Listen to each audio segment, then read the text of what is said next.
The ranch where no animals survived, the sheriff's truck screeched to a halt in a cloud of dust. Don't step out of the car," Sheriff Daniel Carter shouted. People who enter this ranch never bring their animals back alive."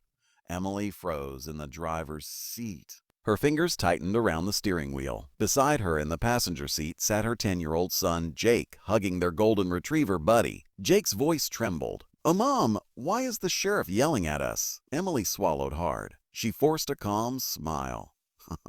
Because he doesn't know the truth yet. The massive iron gate of Blackwood Ranch stood ahead of them, rusted and crooked, creaking softly in the wind. A wooden sign hung from one chain.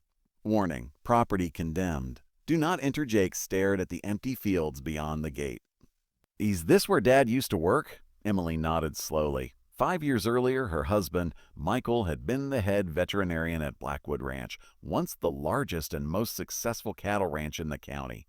Then, one winter night, everything changed. Emily stepped out of the car despite the sheriff's warning. Sheriff Carter hurried toward her, frustration written across his face.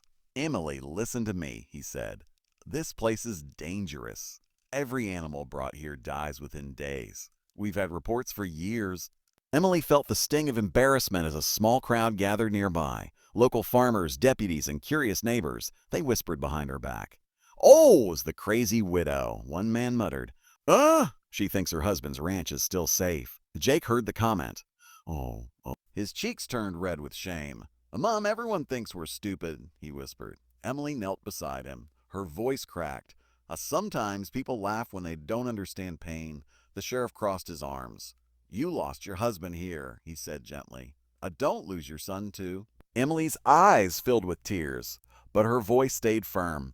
"I'm not here to prove anything," she said. "I'm here to finish what Michael started." The gate groaned as Emily pushed it open. The sound echoed across the empty ranch like a warning. Dust swirled around their feet as they walked forward. "Oh," Buddy whimpered softly.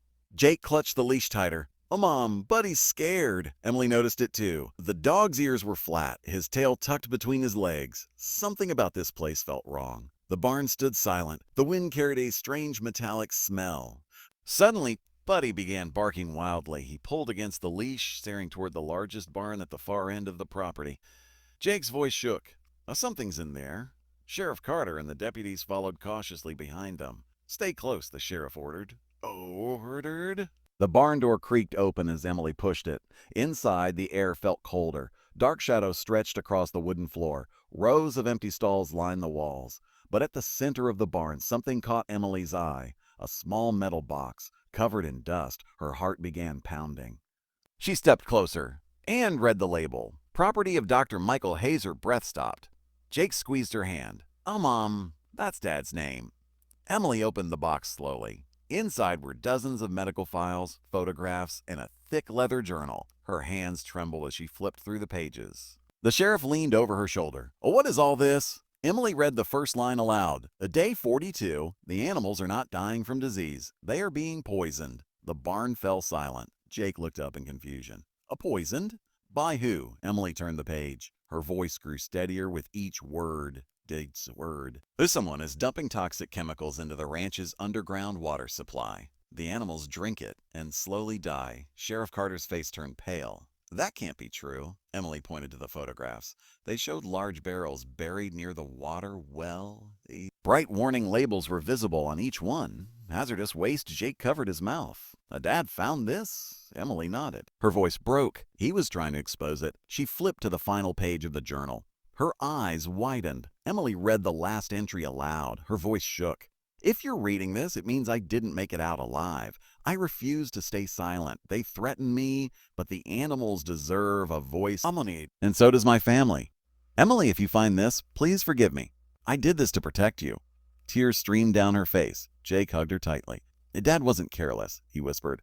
"He was brave." The sheriff stared at the journal, stunned. "Emily, this means your husband didn't die from an accident." Emily nodded slowly. "He was murdered because he tried to save innocent animals." A heavy silence filled the barn.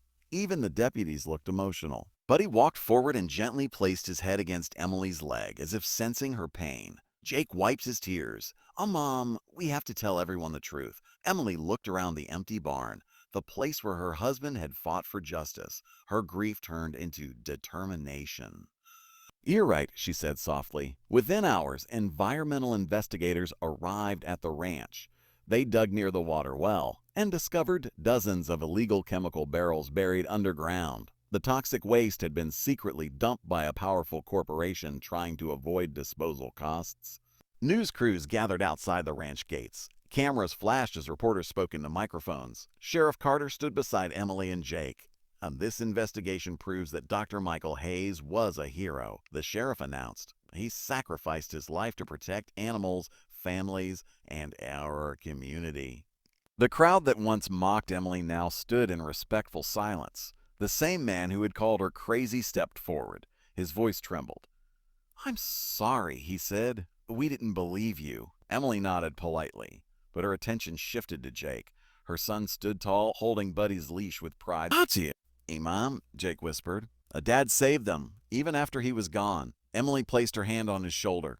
"Yes," she said gently. "He did." Months later, Blackwood Ranch looked completely different. Fresh grass covered the fields. Healthy animals grazed peacefully under the warm sunlight. A new wooden sign stood proudly at the entrance. Jake read it aloud. "Michael Hayes Memorial Ranch, dedicated to the man who gave animals a voice." Emily watched as Buddy ran happily across the open land. For the first time in years, the ranch felt alive again. Jake turned toward his mother. Mom, people used to laugh at us." Emily smiled softly. "And now?" Jake looked at the sign with shining eyes. "And now they respect us." Emily took a deep breath. The wind carried the gentle sounds of animals across the fields, proof that the ranch was no longer a place of death. It was a place of hope.